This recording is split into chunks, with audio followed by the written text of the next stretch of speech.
Welcome to the English Mood Podcast. Hello, everyone. Welcome to English Mood Podcast.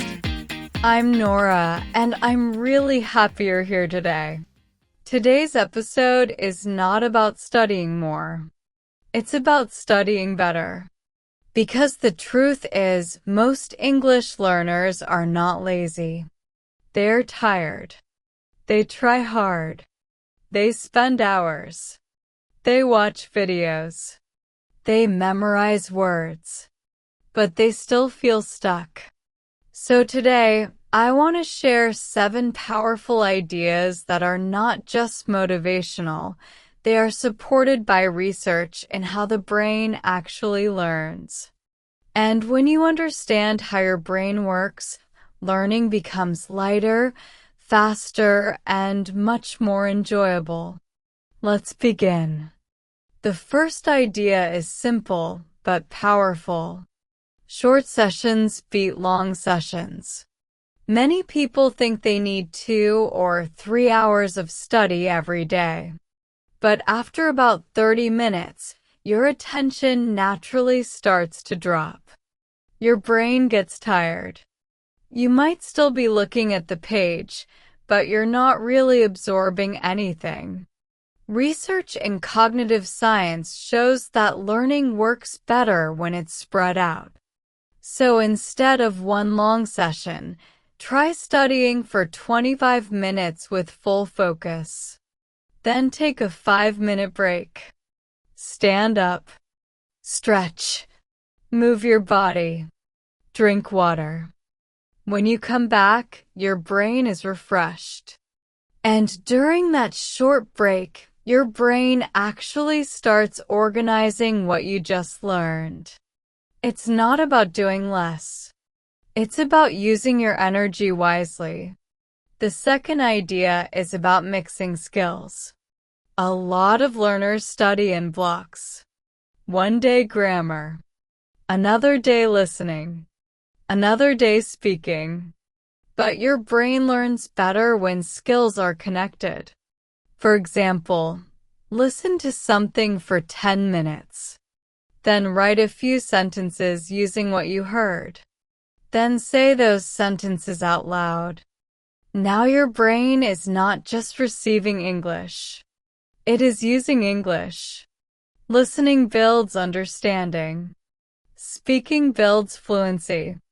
Writing strengthens structure. When these work together, progress becomes faster and more natural.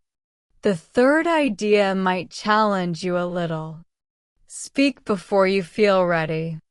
Many learners wait for confidence. They think confidence will come first, and then speaking will come later. But it's the opposite. Confidence grows after action.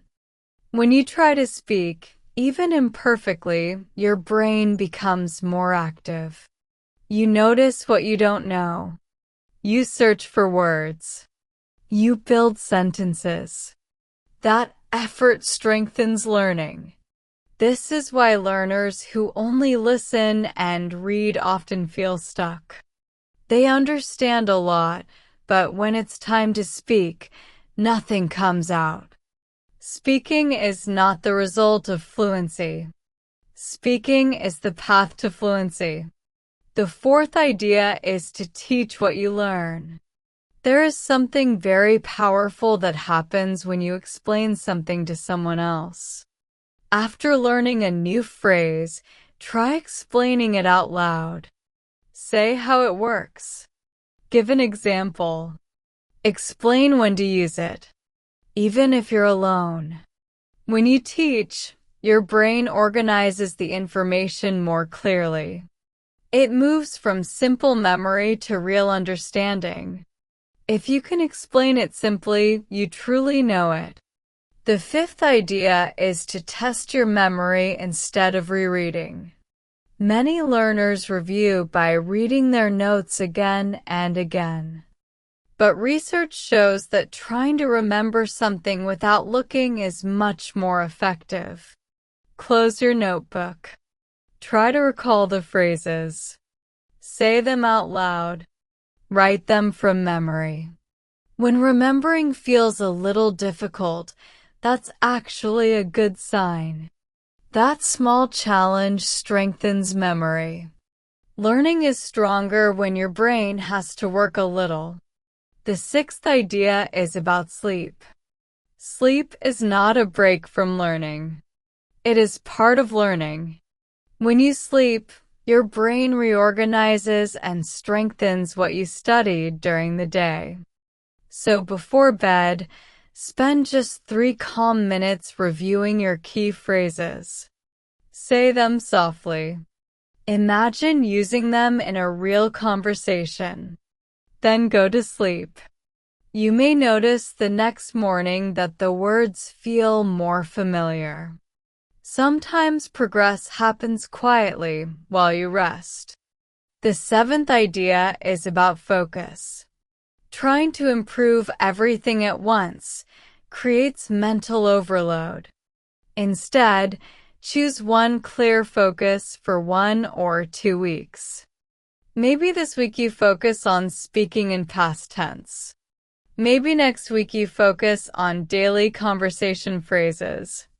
When your goal is clear, your brain knows where to put its energy. Clarity creates speed. And finally, make learning enjoyable. Your brain loves progress. It loves small wins. Track your practice. Celebrate consistency. Reward yourself when you complete a full week of focused effort. Not because you need pressure, but because progress deserves recognition. Now let me tell you something important. Fluency is not about speaking fast. It's about speaking comfortably. It's not about knowing big words. It's about expressing clear ideas. And you are not as far as you think. If you can understand this episode, you are already building fluency. You just need smarter structure, not more stress. So here's what I want you to do. Don't try all 7 ideas at once. Choose 2. Practice them for the next 7 days. Notice how you feel. Notice your energy. Notice your confidence. Notice your clarity. Small and smart adjustments create powerful long-term results. If this episode helped you see learning differently, share it with one friend who is struggling with English. And if you want more episodes like this, make sure you subscribe to English Mood Podcast and turn on notifications so you never miss a new release. Every week, we're building better strategies, stronger confidence, and a healthier mindset for learning English. And I'd love for you to be part of this growing community. Write in the comments which of the 7 ideas you're going to try first. I read your comments, and they help me create better episodes for you. This is Nora. Keep practicing with intention. Keep speaking with courage. And most importantly, stay in the English mood. I'll see you in the next episode.